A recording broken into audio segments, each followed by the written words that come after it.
just form a fucking wall. O'Neal deep in the post, lots of contact there. Oh, what a block by Wallace! What a jump ball! Pistons down 4, 12-8, 7:38 to play in the first. A burst from Rodney, stuck into the rim. Count that baby and a foul. Reggie inside for Andre and a dynamite dunk. Pistons fans, welcome to another edition of the Palace of Pistons podcast. Brendan Johnson, Aaron Johnson, Ryan Pay, all back here in the home base, ready for this week's episode of the Palace of Pistons podcast. And, well, there's another Johnson coming to the Pistons nation. ISO Joe. Joe Johnson is officially signed with the Detroit Pistons, and my goodness, I'm telling you, the 4-point shot to win the Big Three has sparked an NBA return for ISO Joe. Boys, I want to know, how does that news make you feel? And other than that, how are we doing? Everybody all right? Look, I'm happy with the Joe Johnson signing. I'll say that before we just go into the whole Joe Johnson topic itself. But I'm happy to be here. Like I said last week, hate not being in the presence of one another for the podcast. So it's good to be back in the studio with both of you for this glorious, glorious edition of the Palace of Pistons podcast. Yeah, I'm doing well too, boys. Glad to be here. Some big news for the Pistons today. So it just adds some fun to the pod. So I'm happy. I'm excited to get it going. ISO Joe. Not a lot of teams making signings in September. It's the third Johnson to the Johnson brothers. Yeah. Oh, my gosh. Sorry, Alex. Sorry, Al. For those that don't know, Aaron and I, brother Alex. But Alex, he's a Pistons fan, but I think he's a little more of a Red Wings guy, thinking of Detroit sports. So maybe we got to hook him up with the Wings podcast sometime. But for the purposes of the Palace of Pistons podcast, another Johnson to the Pistons mix. And, so let's get into it, right? First of all, Detroit waives Michael Beasley. And I got to tell you, I think I saw a hilarious tweet earlier, and it was like, the only proof that Michael Beasley was a member of the Pistons, and it was like a little clip of the video that we had on the Palace of Pistons Twitter page. And Sekou Doumbouya is making fun of some guys about Team USA losing and getting knocked out, and Michael Beasley flips off the camera. That was his 2 seconds of claim that he was part of an NBA organization. And after that, you flip off the camera, it prompted an ISO Joe signing and a Michael Beasley release. Yeah, I mean, it was. Can I just stop you right there real quick? Is your phone background ISO Joe and a Pistons red alternate? It might be. Is that what the background on your phone was? Oh my God. Is that what I just saw? It's the It's old a throwback. school. It's a throwback alternate. Yeah, it was made. It was made by, I think his username is Goat_Griffin. It's just a sick picture. I made it that like last week. Wow. When I saw it. Someone's excited about Joe Johnson. Look, you know. Someone's ready for an MVP season from Joe Johnson. Hey. Aaron, unlock your phone so I can take a picture of this for the people. We're going to win a ship. I just want to take a picture of this. Unlocking it's not going to do anything. Okay, so never mind. Then relock your phone. Look at that. I'm in the background there. Look at that. I mean, here, let's get a little picture of Joe Johnson. Folks, this will be out on Twitter very soon. Get out of here. Hold on. Can we get one more? Can we get one more? Let me just make sure I get a nice, clear picture of this, so that way I could just show the Pistons fans Aaron Johnson is all in on ISO Joe. Is that going to be your Twitter bio? All in on ISO Joe? You could put like Zaza in one of those throwback uniforms, and I might like it enough to just, even though I don't like Zaza, that might be enough to make me put it as my phone background. A good edit, a good graphic, man. Joe Johnson wasn't even a Piston yet, and Aaron had it on his background. Wasn't even signed yet. That is true. We know this is true. Aaron, please tell us when you... I told you. I did it like last week, probably around like last... I think I did it right after the podcast on last Friday. My goodness. So I've had it for about a week. I mean, it's a great picture. Anyway, that just threw me off real bad. just a huge Joe Johnson stan over here. But you were making a point about Joe Johnson being on the team. Yeah, so I do like the signing. I think that for the 15th man on the roster, people are getting all up in arms on losing Michael Beasley, like the Pistons just lost some big name player. And I kind of want to start off my pro Johnson campaign by saying that by holding on to Michael Beasley, who's now a power forward, and really that's his only position he's capable of playing at this stage in his career, the Pistons would be really eliminating the opportunity for Sekou Doumbouya to get any minutes in his rookie season, at least at the power forward spot, because you have Blake Griffin and you have Markieff Morris, whatever Thon Maker does, even though all signs point to him being the backup center right now, whether you like that option or not. And then you have Beasley and then Sekou. So Sekou's the fourth string power forward with Michael Beasley on the roster. And we know the competition at the 3 spot, even before Joe Johnson, was going to be pretty strict with Tony Snell, Luke Kennard, Bruce Brown, Kyrie Thomas, Langston Galloway, Svi Mykhailiuk, all those guys being able to spend minutes at small forward. We already knew it was going to be tough for Sekou to get minutes at the 3 spot. So the 4 spot, whether it was an injury or whether it was a matchup, Sekou's best chance to get minutes seems like it was going to come from the power forward spot. And having Michael Beasley, who would just be a power forward, pushes Sekou one more name back on the depth chart. So it just didn't make a whole lot of sense from that standpoint. And that's what I tweeted on Thursday. It was about, why do you want to hold on to Michael Beasley? The same people that want to hold on to Michael Beasley also want Sekou Doumbouya to get some minutes in his rookie season. And that's going to just be a lot harder to do rather than with Joe Johnson, who just gives the Pistons a different look at the 3 spot. And he's probably not going to play many minutes, but he's just a better veteran to have in the locker room. I think that's another great point to make in this. Joe Johnson is going to be a better veteran. He's going to make a greater impact inside the locker room than Michael Beasley would. Who do you want? Who do you want as Sekou's developer? Who do you want as Sekou's veteran? Same goes for Luke Kennard, Bruce Brown, Kyrie Thomas. Who would you want those guys learning the game, learning the NBA lifestyle from? Would you rather have it be Michael Beasley or Joe Johnson? I think most people would say Joe Johnson. So, and to be honest, I think Johnson's going to give you just as much on the court as Beasley would. If Beasley did not have a good season with the Lakers last year, he has not been a consistent, valuable NBA contributor over how long at this point. And yes, Johnson was out of the league, but Johnson can do things that the Pistons need, primarily shooting and bringing another scoring threat. And maybe he's not going to do that on a nightly basis, but just having that variety to where he gets in here and there, and then having himself in the locker room, that is going to make an actual difference.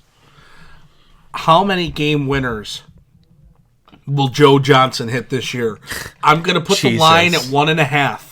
Are we taking the over or the under on Joe Johnson? 1.5 game winners this season. I am taking the under because I am sane. Yeah, I'm right there with you, Aaron. I'll take the under on that as well. Okay, Joe Johnson's 38. Fun, Joe Johnson's 38. I like Joe Johnson. Aaron, I think he provides some value, but the same people that are talking about Michael Beasley being like, it was a terrible decision by the Pistons, there's also that other side that's talking about Joe Johnson saying he can come in and drop 15 to 20 a night. And that's not the case either, ladies and gentlemen. That's just not going to happen. Joe Johnson's a spot minute guy. Maybe he competes for that backup 3 spot, but he's not contributing big-time buckets and in big-time minutes. So if I ask the question, does Joe Johnson hit 1 game winner this year? Your answer is no? No, I think he could hit 1. But I'm not taking so you're not over on 1.5. Okay, so you're saying he can't make 2, but he could make 1. Yeah, anyone can make a game winner. No, that's fair because he's not going to see big minutes. You're right. There are people I see on Twitter talking about Joe, yeah, man, he's going to put up 10, 15, he could put up 20 a night. He's going to play those 15, 20 minutes. He's not going to. He's going to very much play spot minutes. He's very much there to help teach, guys like Kyrie and Luke and Bruce how to carry themselves, how to conduct themselves, how to learn the game and play the game properly. Joe's going to teach them all about the mechanics of the one-on-one game, which he's so good at. And if nothing else, I know Brendan loves it because Brendan loves locker room guys. If Brendan could have a roster of 15 locker room guys, he would have a roster of 15 locker room guys. And that's what Joe Johnson's going to be, is a locker room guy. So as soon as this came through, I immediately thought of Brendan. I was like, there's his leader. There's his guy. I know Brendan loves this strictly for that. Brendan loves talking about leadership. Who's the leader of the Pistons? I think Brendan asked that 25 times throughout the season last year. If you're going to compete, you got to have a leader. I love having a good locker room guy. Thank you, Ryan, for understanding for me. The second I saw this came through, I was late on this. At work, I had no ability to look at my phone. Joe Johnson, the news came through at 11:30, 12 o'clock or something. I didn't know this till 1:30. So when I looked at my phone, I was like, oh, I know Brendan's juiced right now. Yeah, I mean, juiced is a strong take. I mean, I'm pleased with it, though. I'm happy about it. No, you were juiced. You know the kind of players you like. Listen, I like having a good leader in the locker room. I think it's important. I think that you have, especially for a guy like Sekou, to have another wing in the locker room that will be able to teach him and mentor him and just provide that insight. And he's been there and he's done that. And I mean, I'm talking the NBA. I'm talking the big three. I mean, honestly, he's done it all. And no, I do think Joe Johnson's going to be a value guy to do that. I think he's a value. How big of a value? I don't know, but he's a value. He's definitely going to want to play, and he's definitely going to put his best foot forward to play. If you saw his quotes about how he's upset how it ended in Houston for him and how he couldn't even get in a playoff game, and that just really left a bad taste in his mouth. So he's really going to put himself out there to play, but I think the kind of guy Joe Johnson is, he is going to take the time to help develop the young guys as well. I don't think he'll be selfish or cold-shouldered like some people can be. That's just how professional sports are. That's not just in basketball. That's in everything. Some guys just don't want to help develop the young guys. But I think you'll get that from Joe Johnson this year. So I think we're all on the same page of Joe Johnson providing more value than Michael Beasley. But what are our thoughts on Christian Wood? Because Wood's currently on a non-guaranteed deal, and that he was a guy that was initially it seemed like he was going to be the 15th guy in the roster. Then the Pistons signed Beasley. Now they signed Johnson. It just doesn't seem like Wood it has that spot locked up, and it seems like now he's on the outside looking in because just the hype around this Johnson signing and the talks you're seeing of how it almost made it sound like the Pistons were trying to convince Johnson to come to Detroit. It doesn't sound like that he's going to really have to fight for a roster spot in that sense. Maybe he will, but maybe he also has a very large gap in the training camp battle, I guess, if you want to call it that. Joe is a respected and proven borderline Hall of Famer. He wouldn't have signed with the Pistons, even though his contract's partially guaranteed. He wouldn't have signed here if he didn't have a guaranteed roster spot. So he would have gone somewhere else and just gotten the roster spot so he could play. Not that he doesn't want to work for it, or not that he's not a hard worker, but he deserves that respect to be like, yes, the roster spot's yours. In terms, sorry, Brian, I don't mean to cut you off. No, go ahead. But more to my point here is, in terms of Christian Wood, there was a lot of panic on Twitter about him, and you're just throwing him away. What is this all about? All this. Yes, his spot's not guaranteed right now, so he is the odd man. He's the odd man out right now. But if anything, I feel like this is more of an indictment on either Langston Galloway or Kyrie Thomas. I think those two are two of the guys who have to really be worried about their roster spot.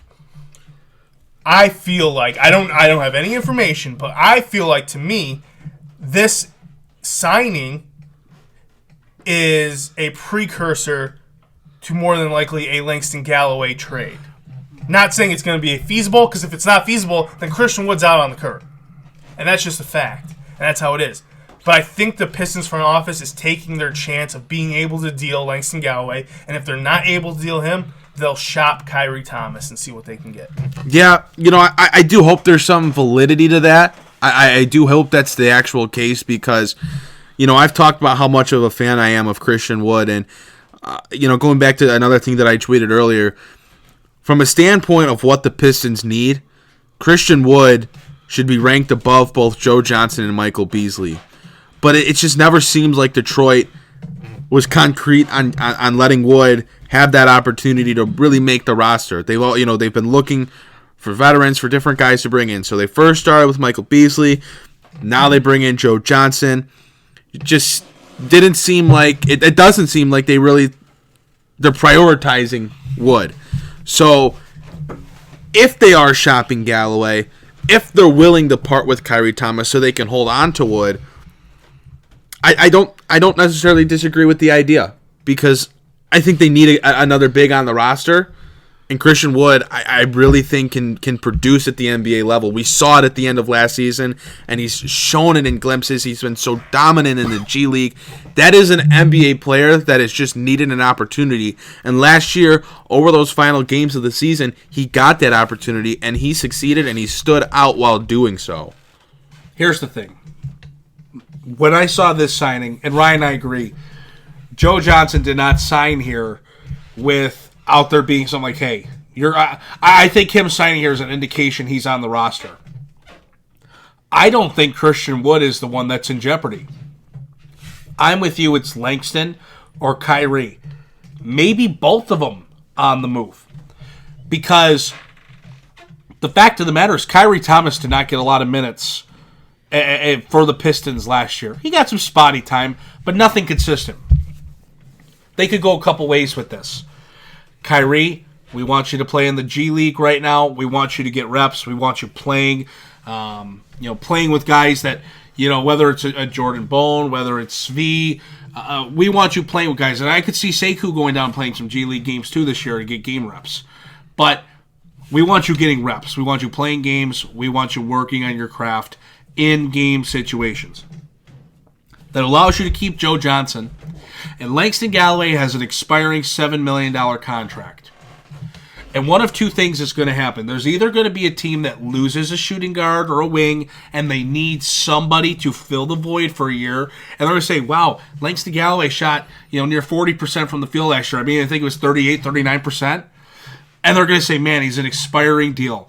What the heck? We'll take it on. It's off the books at the end of the year. We'll take it, and we'll eat that money. That's one avenue. Another avenue is, let's say Detroit is shopping at the market. Maybe they are shopping around Reggie Jackson. Maybe they are shopping around, trying to find another wing. Maybe Tony Snell doesn't cut it at the 3 spot. You want to find an upgrade. Now all of a sudden, not all of a sudden, but now you also have a valuable trade chip in Langston Galloway of, hey, this guy can play for you. He can contribute.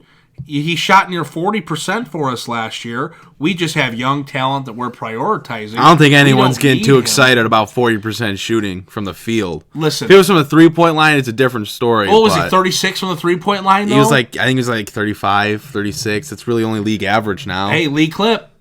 Yeah, some but people get excited about league Langston clip. Galloway. I'm just saying Langston Galloway's a labeled shooter. On. That's a labeled shooter. Moving on. Shooting 35.5%. Point is, somebody that needs a wing that's proven he still can score the ball at a league average clip is something that for an expiring deal maybe you would get excited about. And if it might not be thrilled, you might not be the Pelicans front office when they landed the number 1 pick, but it might be enough to move the meter just a little. Point is, Langston Galloway's going to have some trade value. And Kyrie Thomas, I don't think, has to be on the Pistons roster for him to still be in the fold for future plans. The other thing with Kyrie is you have Luke, you have Bruce Brown, you have Sekou. That's 3 young wings. You already have an odd man out from the starting rotation if those 3 are going to be centerpiece guys going forward. Where does that leave? Kyrie? Maybe the Pistons realize that. Maybe the value needs to be put into Sekou, Bruce, and Luke. You let Kyrie develop in the G League, And if something happens, well then, you have Kyrie there to come in and to grow and to step back into that spot.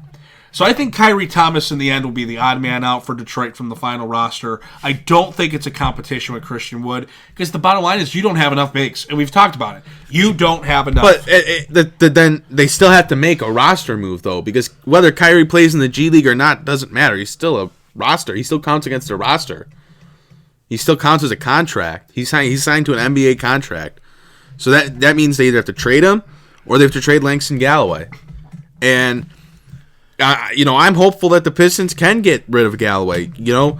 I think he's a decent player, but Detroit has too many other shooting guards and too many other wings that they want and should be giving minutes to over him. And that $7 million attached to Galloway. Every contract is movable in the NBA, and this $7 million contract, in the grand scheme of things, is not that much because Evan Turner got moved this offseason, Kent Bazemore got moved this offseason, Alan Crabb got moved this offseason. So all those guys that have those, $16, $17, $18 million contracts can get moved. Certainly a $7 million expiring that does still have, can still play basketball, has some value. I'm not sure how much of it, though. And I think if to get off it, you may still have to include a pick if you don't want to take back a player of equal money. So that's where you might have to throw in Kyrie just to get rid of Galloway. And are you okay with doing that, considering you have Luke, Bruce, and Svi as three young wings, and then you have Tony Snell and Joe Johnson as other wings on the roster? Are you okay with doing that? We talked about it a couple weeks ago, and I said I think Kyrie Thomas is the odd man out in the young core of the Detroit Pistons. Now, I didn't think it'd be the odd man out for Joe Johnson. That's a bit of a curveball. But at the end of the day, one of them was always going to have to go between Svi, Kyrie, Bruce, and Luke. Just the way this team, you can't just be built on shooting guards. And I get Luke. They can all play interchangeable roles on the whole wing, so the 2 and the 3. But one of them wasn't going to stick. So if getting rid of Langston Galloway requires moving Kyrie Thomas, then for me it would kind of suck because I still think there's value to Kyrie Thomas. I still think he can develop into something. But so be it. Yeah. So be it. It's a tough spot because it's tough. I like tough. Thomas. I do. I love Thomas. I think he can be a valuable NBA scorer, but even in Summer League in July, he still just didn't show enough overall development. His passing, his ball handling. It was all just loose, and it still looked like he was a rookie in that sense. And maybe it's not fair because it's a second-year guy. It's only a second-year guy. It's not like it's a fourth-year guy or anything like that. But I agree with you in the fact that I feel like that right there sealed his fate. 100%. It didn't look good.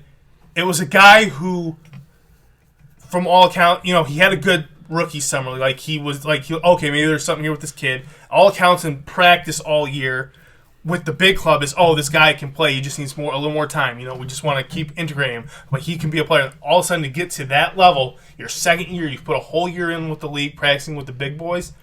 To look that unrefined, that sealed his fate, if you ask me. Sure. Seemingly. He was definitely third in the pecking order when it came to performance level. It was Bruce and Svi and then Kyrie.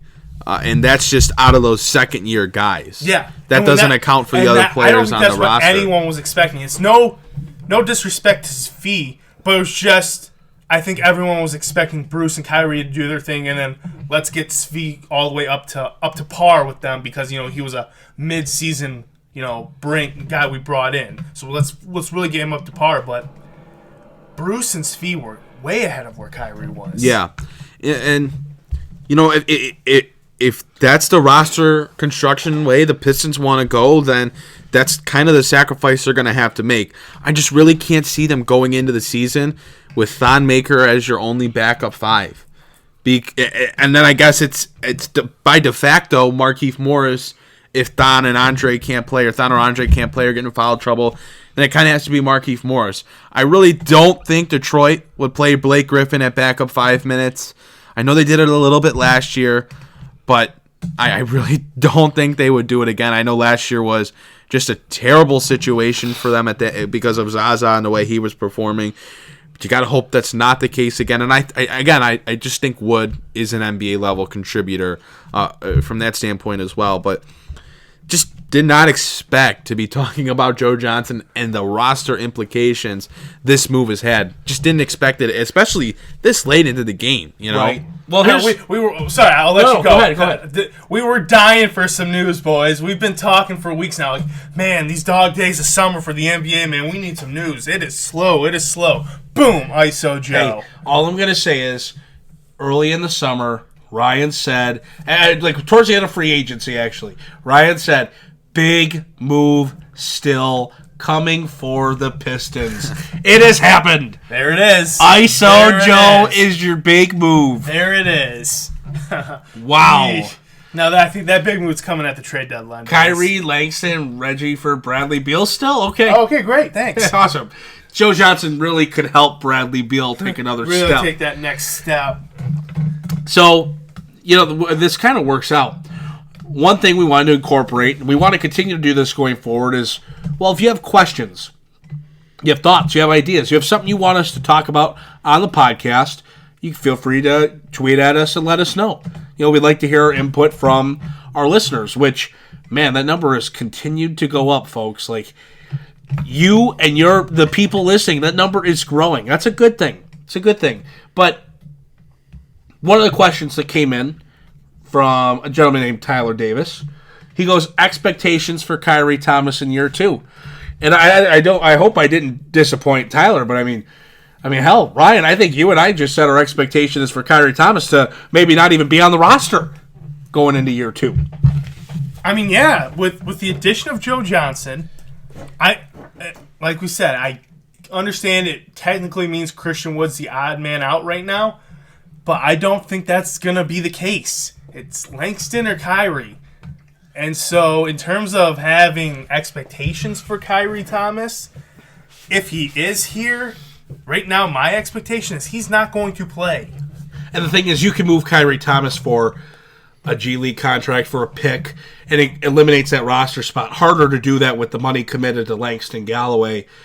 Kyrie might be an easy trade to get something minimal in return, but maybe it's a second-round pick, and then somebody you waive or whatever opens up the roster spot. And, I think we got into that a fair amount, how Kyrie is the odd man out of that group. But, Aaron, do you have a different expectation for Kyrie Thomas? So what if Kyrie Thomas is on the roster? That's the avenue I was going to go down. Thanks for the question tonight. So we got a second one from you as well. But, if Kyrie's on the roster, I still wouldn't expect to see him all too much. When you look at the depth chart, he's towards the bottom. There's Luke, there's Bruce at the 2 that are both ahead of him. Look at the 3, there's Tony Snell, one of Svi or Joe Johnson. And so he's looking at being the 3rd-string shooting guard, the 3rd-string small forward. There's just not really much of a chance for him to play all too much unless, some injuries happen and the Pistons get thin on the wing. And that's kind of tough, a tough thing to understand because rightfully so, there were some expectations for Kyrie Thomas. He did look good at times, and even when he got in the regular season last year, he just scoring wise he was scoring.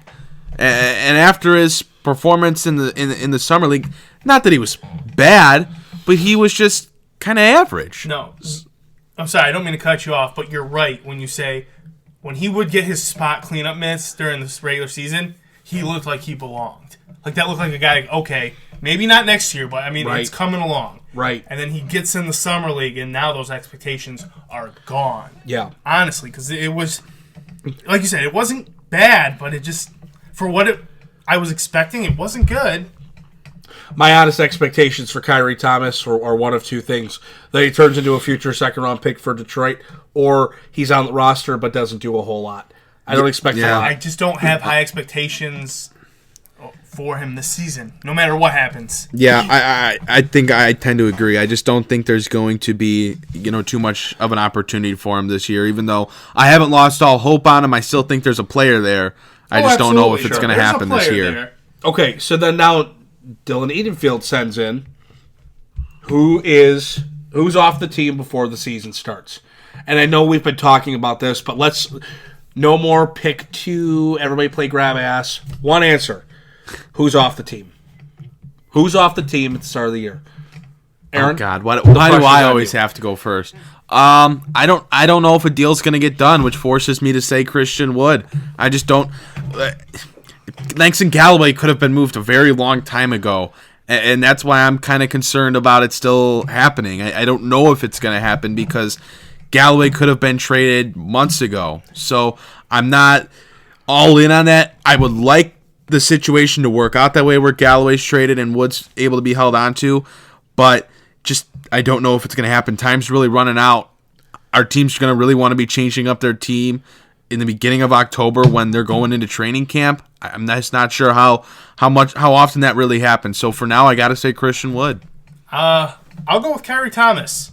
He'll be easy to move. That's how I feel too. He'll be easy to move. Easiest guy to get off the roster. Langston's going to be tough to move because, yes, he can provide some shooting, and it's an expiring contract, but still $7 million, and the Pistons aren't going to want to take anyone back. That's going to be a tough move. I want to add one thing to this because I think this is now kind of getting overlooked.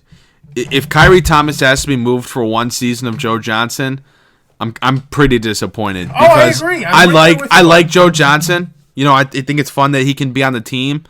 But if that means Kyrie Thomas is no longer on the team and you're giving up on a 21, 22-year-old kid, then I'm going to take back some of that joy because, again, I think there's some potential with Thomas.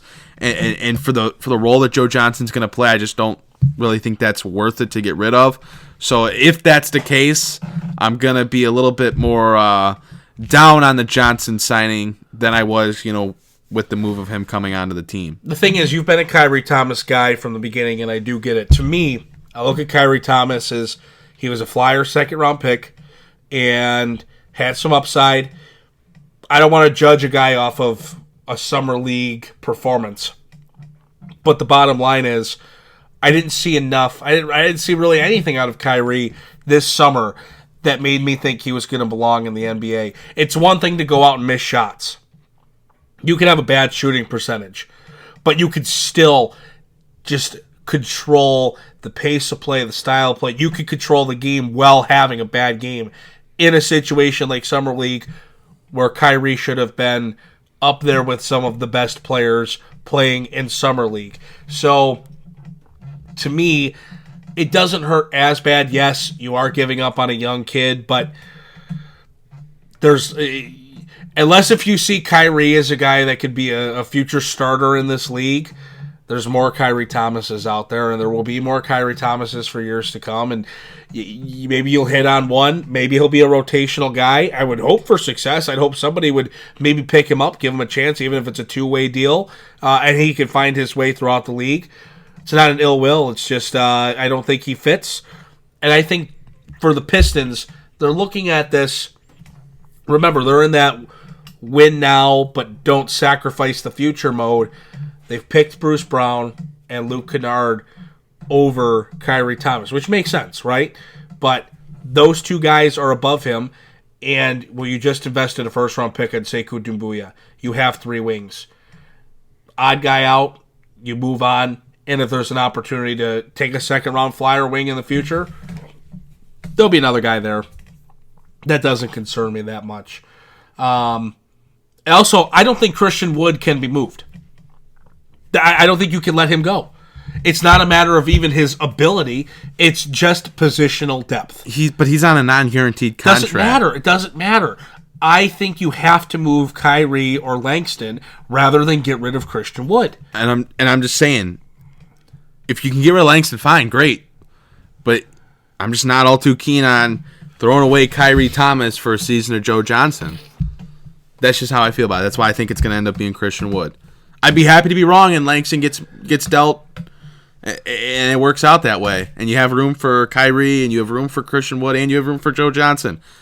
I'm not holding my breath on it, though. So how about this? Pistons pride. Does Reggie Jackson have a future on the Pistons past this upcoming season? Yes or no? Aaron, you've been selected first every again. time. No, he doesn't.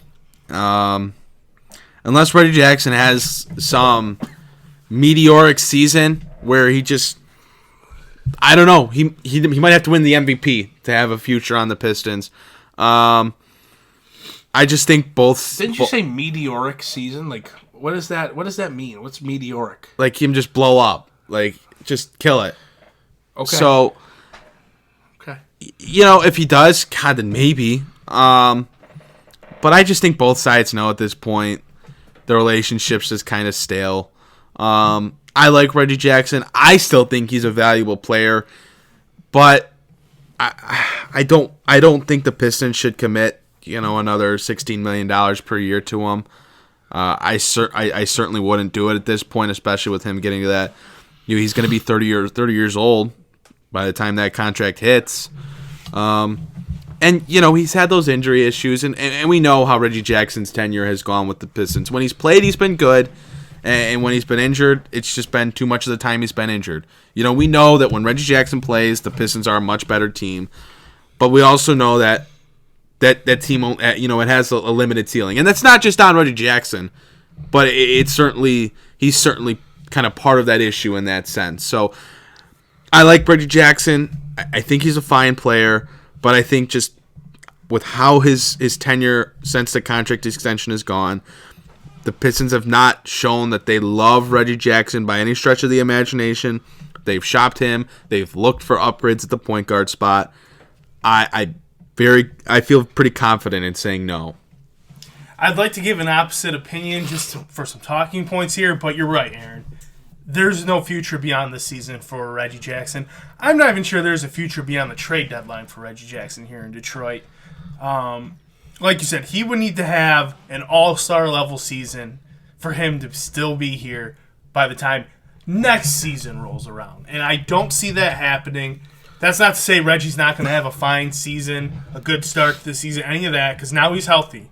And you see when Reggie's healthy, you're right. He can play some ball. But there's no future here for him. They're just not meshing. Front office, Reggie, the whole thing. It's just even Dwayne Casey and Reggie don't seem to mesh. I'll adjust my point to this, and this is a big one. But if the Pistons win a playoff series, then there's a future for Reggie Jackson on the team.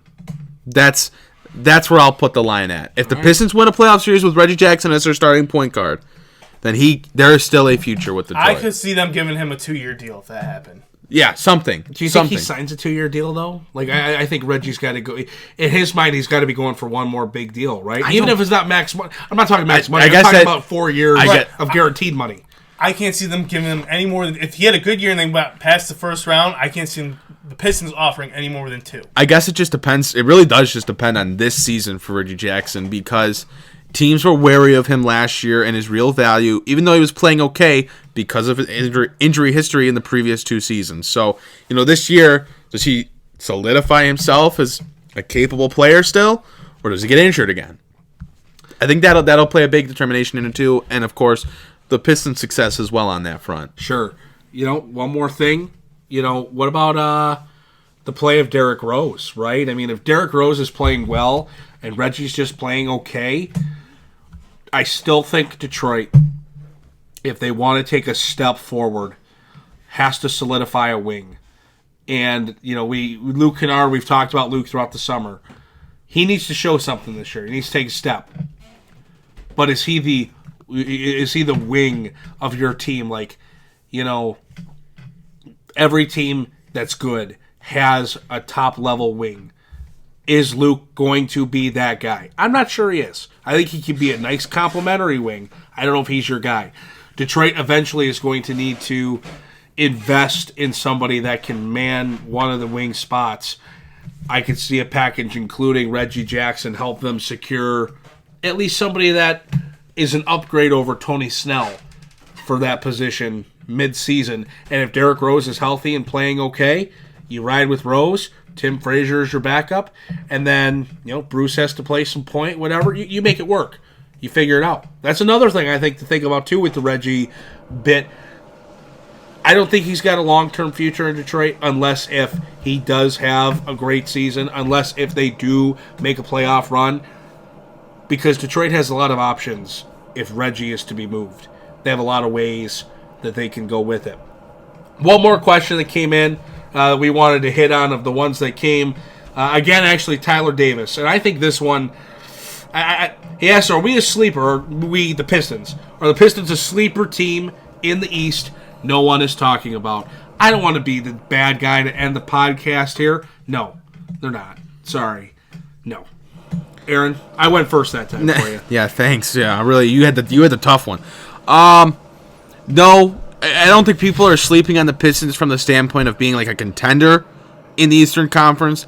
I think they're being slept on from the standpoint of they can compete to potentially win some games in the playoffs. I mean, they can be a 5-6 seed in the playoffs. I think you look at the Eastern Conference, and yes, you'll have Boston, you'll have Philadelphia, and you'd expect Toronto to be in the mix, and Milwaukee will be right up there competing for the top spot as well.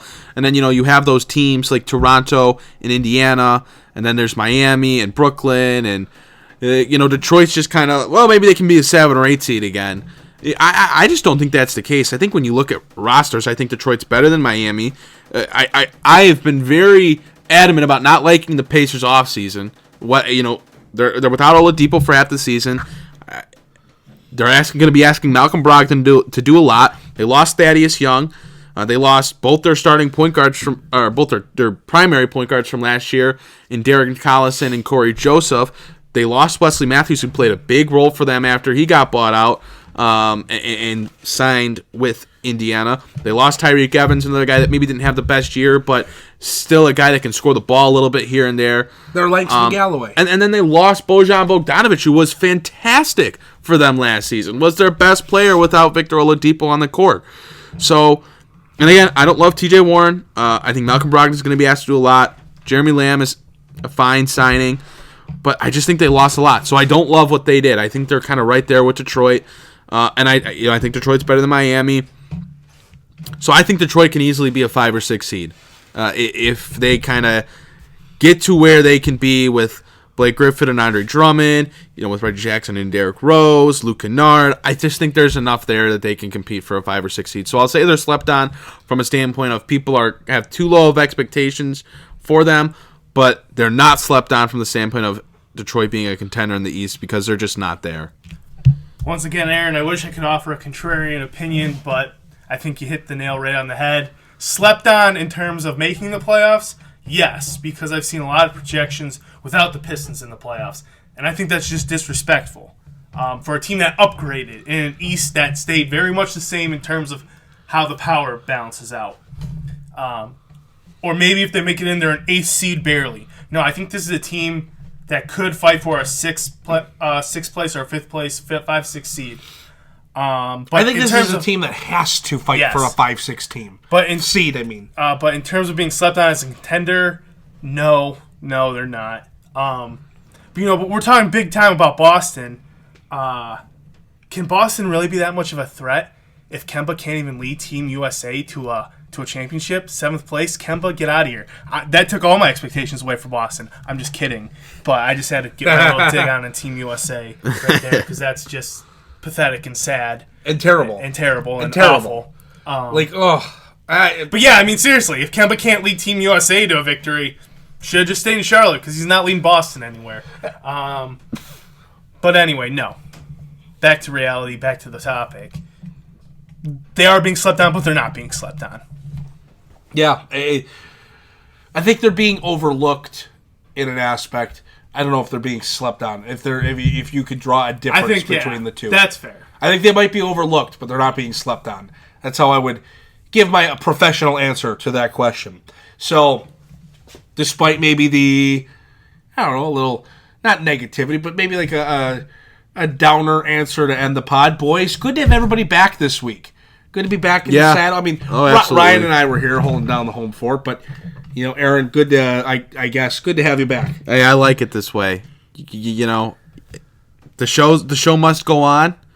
It went on last week, but I had to come in this week, and I had to make sure everything went perfect. So I did. I did what I had to do, and I like it this way. Okay. Had to make sure. I'm great. Yeah. Glad to be here, boys. Yeah. All right. Awesome. Cool. This Great. is fantastic. Glad you came back to make it perfect. Yeah, you're welcome. Ryan and I had this under control. Everybody that listened last week, check out the numbers. Check the numbers. Check the report. Let's talk about check the report. Check the report. Let's talk about like the hour of pre-production we had to do to figure out our mic situation over here. I blame you. Yeah, my Only fault. for it to still be a Skype call, so it just didn't sound great anyway. Yeah. But, it is Skype calls what are it Skype is. calls. It's going to be what it is. But we still appreciate you tuning in. We appreciate everybody listening. Of course, before you go, shoot us a follow, right? At Palace Pistons on Twitter. You can shoot questions for us going forward. Like, rate, review, subscribe to the podcast. Instagram at Palace Pistons. Find the Facebook page. Aaron's on Twitter at AJohnsonNBA. Ryan at Ryan Pay. Myself at Media Brendan. You know the deal, right? We love the interaction. We love getting some tweets from the people in the mix. We want to do more of it. Let us know your thoughts. Give us some holler. And, maybe I'll have to drop that picture of Aaron Johnson's little background, ISO Joe and the throwback red Piston jersey. Put that up on Twitter sometime this week, so be on the lookout for that as well. Everybody, thanks so much for tuning in this week. We'll see you next time here at the Palace of Pistons podcast.